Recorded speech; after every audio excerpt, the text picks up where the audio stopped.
Argumentaire, le Conseil constitutionnel évoque plusieurs violations de la Constitution sénégalaise pour justifier cette censure de cette révision constitutionnelle adoptée par l'Assemblée nationale le 29 juin.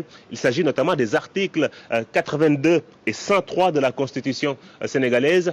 Les 7 sages du Conseil constitutionnel pointent également le refus du président de l'Assemblée nationale d'accorder un vote bloqué au président de la République. Le vote bloqué est une disposition qui permet d'adopter une proposition de loi sans amendement. Cette révision constitutionnelle avait pour objectif de rééquilibrer les pouvoirs, de renforcer ceux de l'Assemblée nationale tout en diminuant certains pouvoirs attribués au président de la République. Mais selon les spécialistes de la vie politique sénégalaise, en l'état actuel de la Constitution sénégalaise, il serait difficile d'entrevoir une révision constitutionnelle sans l'accord du président de la République. Je ne crois pas que nous avons une démocratie suffisamment avancée pour qu'un pouvoir en place accepte en un moment de se départir de ses pouvoirs. Une réforme sérieuse d'équilibre des pouvoirs, peut-être malheureusement, ne peut être faite que par un gouvernement de transition.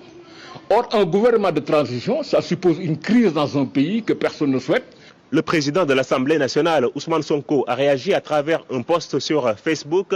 Il souligne, je cite, que cette décision s'impose à tous. Ousmane Sonko poursuit en disant, je le cite encore, dans une démocratie, lorsque les institutions jouent leur rôle, chacune dans son périmètre d'action, aucune crise ne peut survenir.